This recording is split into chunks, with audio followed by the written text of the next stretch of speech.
জান্নাতের কোনো শেষ নেই। জান্নাতের দুনিয়ার শেষ আছে। এই গোটা দুনিয়া কয়টা দেশ? 250টা দেশের মতো রয়েছে। তো 250টা দেশ তো হাতেই গোনা যায়। তো জান্নাত কোনো লিমিটেড নেই, দেয়ার ইজ নো লিমিটেড। এটা বিশাল, সুবিশাল, যার কোনো শেষ নেই। তো আমার ভাইরা, সেই মহান রব্বুল আলামিন আমাদের জন্য জীবন বিধান হিসেবে পবিত্র কোরআনুল কারীম দিয়েছেন, ঠিক কিনা বলেন? পবিত্র কোরআনুল কারীম, যেটা আমাদের জন্য হচ্ছে একটি মুজিজা। যে কোরআনুল কারীম যারা অনুসরণ করবে, আল্লাহ রাব্বুল আলামিন তাদেরকে সেই জান্নাতে নিয়ে যাবে যার প্রতিশ্রুতি আল্লাহ কোরআনুল কারীমে দিয়েছেন, ঠিক কিনা বলে? সম্মানিত উপস্থিতি, পৃথিবীতে যত মুজিজা এসেছে, মুজিজা বোঝেন আপনারা? মুজিজা হচ্ছে এমন একটি অলৌকিক শক্তি, অলৌকিক পাওয়ার, যেটা আল্লাহ রাব্বুল আলামিন শুধুমাত্র নবীদেরকে দিয়েছেন, অন্য কাউকে দেন নাই। তো নবীরা এসেছে, আবার গত হয়ে গেছে, সেই সাথে তিনি মুজিজাটা নিয়েও গেছে। আমার ভাইরা,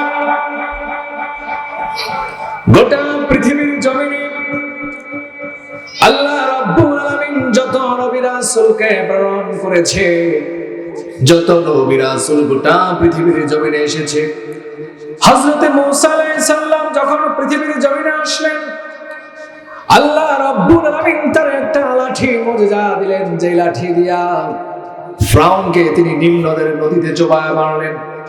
যে লাঠি দিয়া বিশাল বড় অজগর হয়ে ফিরআউনের গোটা রাজ্যকে শেষ করে দিয়েছে। এমনই ভাবে হযরত দাউদ আলাইহিস সালামকে আল্লাহ রাব্বুল আলামিন মুজিজা দিলেন। এটা হলো এমন একটা মুজিজা, যিনি তার আঙ্গুলের চাপ দিয়ে যে কোনো ধাতু, লোহা থেকে শুরু করে তামা, স্বর্ণ, রৌপ্য যত কিছু রয়েছে, সব কিছুকে হযরত দাউদ আলাইহিস সালাম টিপে টিপে বিভিন্ন ধরনের যন্ত্র তৈরি করতেন। ঠিক এমনই ভাবে তার ছেলে হযরত সুলাইমান আলাইহিস সালামকে আল্লাহ রাব্বুল আলামিন একটা মুজিজা দিলেন। যেই মুজিজা হচ্ছে এরকম একটি গালিচার উপরে উঠে গোটা পৃথিবী হযরত সুলাইমান আলাইহিস সালাম সওয়ার করেছেন।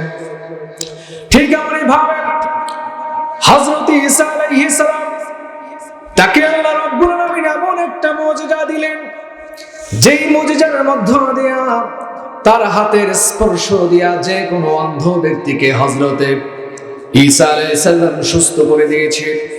এমনই ভাবে যেই লোকটার শরীরে দুরারোগ্য ব্যাধিতে আক্রান্ত হয়ে গেছে, তার হাতের স্পর্শ দিয়া হযরতে ঈসা আলাইহিস সালাম তাকে সুস্থ করে দিয়েছে। ঠিক এমনই ভাবে আমাদের নবী হযরত মুহাম্মদ সাল্লাল্লাহু আলাইহি ওয়াসাল্লামকে আল্লাহ রাব্বুল আলামিন পবিত্র কোরআনুল কারীমের মুজিজা দিলেন, যে কোরআনুল কারীমটা সর্বযুগের সর্বকালের সর্বশ্রেষ্ঠ মুজিজা হিসেবে কিয়ামত পর্যন্ত আল্লাহ রাব্বুল আলামিন অব্যাহত রেখে দিয়েছে। হযরত মুসা আলাইহিস সালাম ইন্তেকাল করলেন, সাথে তার মুজিজাও চলে গেল। হযরত দাউদ আলাইহিস সালাম তিনি ইন্তেকাল করলেন, তার মুজিজাও চলে গিয়েছে। হযরত সুলাইমান আলাইহিস সালাম, সাথে তার গালিচা চলে গেছে। হযরত ঈসা আলাইহিস সালাম তিনি কি ইন্তেকাল করছেন? কোথায় আছেন? আসমানে। কিন্তু মুজিজাও কিন্তু নিয়ে গেছে, মুজিজা সাথে নাই। কিন্তু আমার নবী দিনের নবী হযরত মুহাম্মদ সাল্লাল্লাহু আলাইহি ওয়াসাল্লাম তিনি দুনিয়া থেকে চলে গেলেন, ইন্তেকাল করলেন, কিন্তু তার মুজিজা পবিত্র কোরআনুল কারীম আল্লাহ রাব্বুল আলামিন কিয়ামত পর্যন্ত অক্ষুণ্ণ রাখলেন। সুবহানাল্লাহ ওয়া বিহামদিহি। সুতরাং এই কোরআনুল কারীমকে যারা ধারণ করবে, এই কোরআনুল কারীম অনুযায়ী যারা জীবনটাকে সাজাবে, তার জীবনটা এরকম মুজিজার মতো অলৌকিক হয়ে যাবে, ঠিক কিনা? এজন্য আল্লাহ রাব্বুল আলামিন এই কোরআনুল কারীমটা মানুষের জন্য পাঠালেন, যেটা দিয়ে মানুষ হিদায়াত প্রাপ্ত হবে, ঠিক কিনা? আল্লাহ রাব্বুল আলামিন জানাচ্ছেন, শাহরু রমাদানাল্লাযী উনজিলা ফীহিল কুরআনু হুদাল লিন-নাসি ওয়া বাইয়িনাতিন মিনাল হুদা ওয়াল ফুরকান। পবিত্র একটি মাসে, পবিত্র একটি রজনীতে এই কোরআনুল কারীমটারে নাজিল করলাম, যে কোরআনুল কারীমটা মানুষের জন্য হেদায়েতের পথ প্রদর্শক হিসেবে রয়েছে, হুদাল লিন্নাস। যে কোরআনুল কারীমটা মানুষকে সৎ পথ দেখাবে, ওয়া বাইয়িনাতিম মিনাল হুদা। গোটা পৃথিবীর মধ্যে যত নিদর্শন রয়েছে, যত রহস্য রয়েছে, এই কোরআনুল কারীমের মধ্যে আল্লাহ রাব্বুল আলামিন সমস্ত রহস্যের উন্মোচন করে দিয়েছে।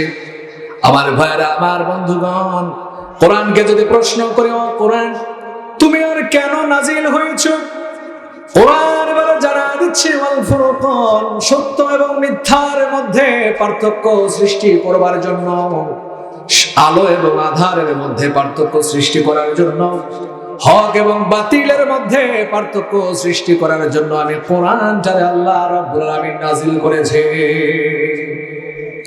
আজকে আমরা যে পৃথিবীতে বসবাস করছি, এই পৃথিবীটা হচ্ছে একটা আদর্শ গ্রহ। কি বললাম? একটা আদর্শ গ্রহ। তো এই কোরআনুল কারীমে আল্লাহ তাআলা বিজ্ঞান ভিত্তিক অনেক তত্ত্ব উপাত্ত আল্লাহ তাআলা দিয়েছেন। আমার কথা বুঝতে পেরেছেন আপনারা? তো কোরআনুল কারীমে বৈজ্ঞানিক অনেক থিওরি রয়েছে। আজকে আকাশ কিভাবে পরিচালনা হবে এটাও আছে কোরআনুল কারীমে।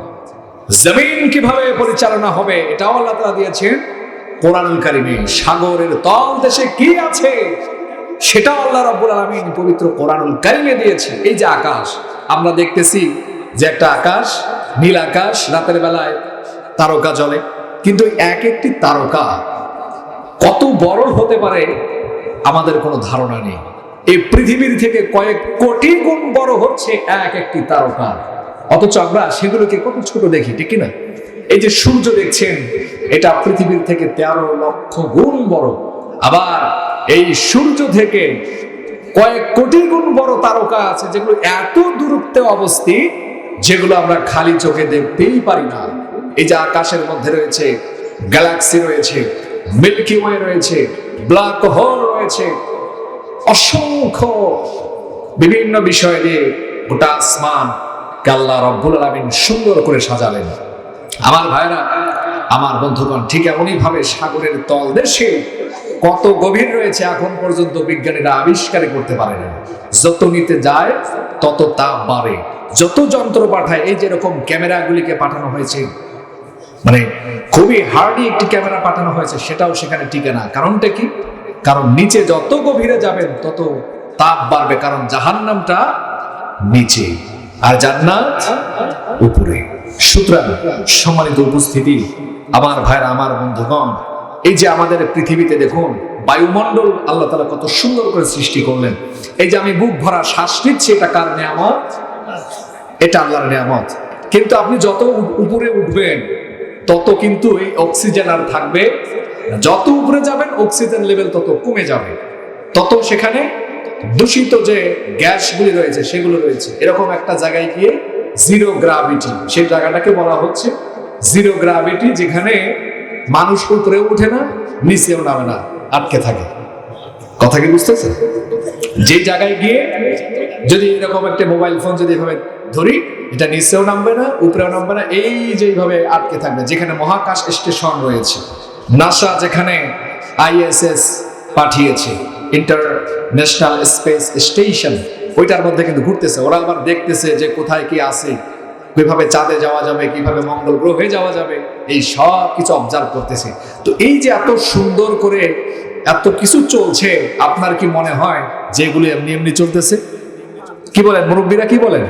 এগুলো কি এমনি এমনি চলে? একজন তো আছে, তিনি কে?